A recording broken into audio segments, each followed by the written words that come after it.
Everyone, welcome করছি on board with ছেত্রীর আরেকটি এপিসোডে। কোনো রকম কথা না বাড়িয়ে চলুন শুরু করা যাক।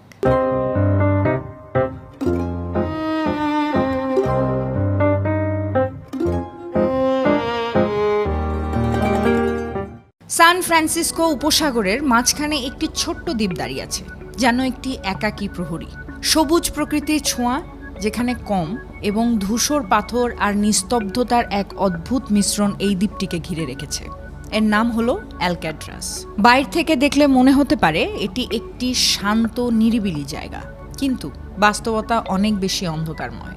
এই দ্বীপটি ২০ শতকের সময়ে যুক্তরাষ্ট্রের সবচেয়ে কঠোর নিরাপত্তা বেষ্টিত কারাগার ছিল, যা পরিচিত ছিল দ্য রক নামে।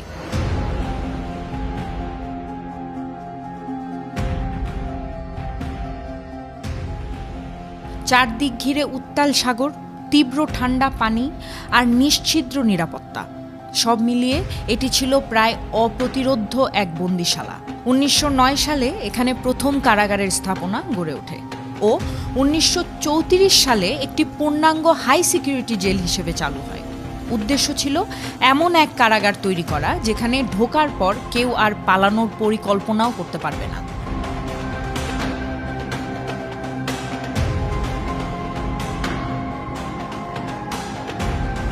এখানেই রাখা হয়েছিল সবচেয়ে ভয়ঙ্কর অপরাধীদের, যাদের নাম শুনলেই রক্ত ঠান্ডা হয়ে আসে। সেই তালিকায় ছিল কুখ্যাত মাফিয়া নেতা আল ক্যাপন, বার্ডম্যান রবার্ট আর মেশিন গান কেলি সহ আরও অনেকে। ১৯৬৩ সালের অতিরিক্ত ব্যয়ের কারণে এই কারাগারটি চিরতরে বন্ধ করে দেওয়া হয়, কিন্তু ডোনাল্ড ট্রাম্প ক্ষমতায় আসার পরে এই কারাগারকে আবারও চালু করার নির্দেশ দেন এবং দাবি করেন আলকাট্রাস থেকে কেউ কখনো পালাতে পারেনি। কিন্তু ইতিহাস কি বলে? উত্তরটা একটু ভিন্ন। ঘটনা ঘটেছিল ১৯৬২ সালে। দ্বিতীয় বিশ্বযুদ্ধ শেষ হলেও সমাজে তখনও বিশৃঙ্খলা বিরাজ করছে। মন্দা আর সামাজিক অস্থিরতা ছিল চরমে। সেই সময় জর্জিয়ার এক দরিদ্র কৃষক পরিবার থেকে আসা দুই ভাই, জন অ্যাংলিন ও ক্ল্যারেন্স অ্যাংলিন, ব্যাংক ডাকাতির দায়ে গ্রেফতার হন। বারবার জেল থেকে পালানোর চেষ্টা করায় শেষমেশ তাদের পাঠানো হয় আলক্যাট্রাজে। সেখানে তাদের পরিচয় হয় এক চতুর এবং ঠান্ডা মাথার অপরাধী ফ্র্যাঙ্কলি মরিজের সঙ্গে, যিনি ছোটবেলাতেই অনাথ হন এবং অপরাধের জগতে জড়িয়ে পড়েন। ফ্র্যাঙ্ক ছিলেন অসাধারণ বুদ্ধিমত্তার অধিকারী এবং আগেও একাধিকবার জেল ভেঙে পালিয়ে গিয়েছিলেন। আলক্যাট্রাজে আসার পর তারা একত্রে এক অবিশ্বাস্য পরিকল্পনা আঁটতে শুরু করেন। লক্ষ্য এই অভেদ্য দুর্গ থেকে পালানো। তাদের সাথে যুক্ত হন আরেক বন্দী, অ্যালেন ওয়েস্ট। তারা রাতের অন্ধকারে ধীরে ধীরে চামচের সাহায্যে নিজেদের সেলের পেছনের ভেন্টিলেশন ফাঁকা করতে শুরু করেন। এটা ছিল ধৈর্যের খেলা। প্রতিদিন কয়েক ঘন্টা করে এই খোঁড়ার কাজ চলত।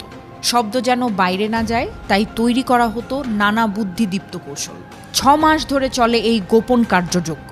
এর পাশাপাশি তারা তৈরি করেন নিখুঁত একটি ডামি মাথা, পুরনো কাগজ, টয়লেট পেপার এবং সেলুন থেকে পাওয়া চুল দিয়ে বানানো, যা রাতে তাদের বালিশে রেখে দিলে মনে হবে যেন কেউ ঘুমাচ্ছে। পালানোর রাতের ঘটনা ১১ জুন ১৯৬২ সালে। সবকিছু ঠিকঠাক চলছিল, কিন্তু হঠাৎ গড়বড় বাঁধে ওয়েস্টকে নিয়ে। তার শরীর তুলনামূলকভাবে ভারী হওয়ায় তিনি ভেন্টিলেশন দিয়ে বের হতে পারেননি, তাই বাধ্য হয়ে এই পালানোর পরিকল্পনা থেকে পিছিয়ে যান। অন্যদিকে ফ্র্যাঙ্ক এবং অ্যাংলিন ব্রাদার্স সফলভাবে ছাদে ওঠে, তারপর কারাগারের পাইপ বেয়ে নিচে নামেন। সেখান থেকে পৌঁছান সমুদ্রের ধারে। তারা ৫০টিরও বেশি রেইনকোট দিয়ে তৈরি ভেলায় চেপে বসলেন। উদ্দেশ্য সমুদ্র পার হওয়া। পরদিন সকালবেলা প্রহরীরা রুটিন চেকআপে এসে অবাক হয়ে যান। ৩টি সেলে ৩ জনই মনে হচ্ছিল ঘুমিয়ে আছেন, কিন্তু লাঠির খোঁচায় বেরিয়ে আসে ভুয়া মাথা আর পালানোর প্রমাণ। সঙ্গে সঙ্গে বাজে সাইরেন। শুরু হয় বিশাল তল্লাশি অভিযান। তবে তখন অনেক বেশি দেরি হয়ে গেছে। তদন্ত এবং সন্দেহের সময়ে এফবিআই টানা ১৭ বছর ধরে এই কেস নিয়ে তদন্ত চালায়, কিন্তু তারা নিশ্চিত হতে পারেনি এই ৩ জনের কী পরিণতি হয়েছিল। ১৯৭৯ সালে শেষ পর্যন্ত তারা বলেই দেয় সম্ভবত তারা সমুদ্রে ডুবে মারা গেছেন। তবে বহু মানুষ আজও বিশ্বাস করেন তারা বেঁচে গিয়েছিলেন। কেউ বলেন তারা কাছের দ্বীপে গিয়ে গাড়ি চুরি করে উধাও হয়ে যান। এই ঘটনার ঠিক ১ বছর পরই অতিরিক্ত খরচের কারণ দেখিয়ে আলক্যাট্রাস স্থায়ীভাবে বন্ধ করে দেওয়া হয়। আজকের আলক্যাট্রাস দেখলে দেখা যায় এই দ্বীপটি দাঁড়িয়ে আছে এক জীবন্ত ইতিহাসের মতো। প্রতিদিন শত শত পর্যটক ঘুরে যান এখানে। তারা দেখতে আসেন সেই রহস্যময় জায়গা যেখান থেকে পালানো একসময় ছিল মৃত্যু ডেকে আনার মতোই। এই ঘটনা যেন প্রমাণ করে বাস্তব জীবন অনেক সময় কল্পনার চেয়েও বেশি চমকপ্রদ হতে পারে।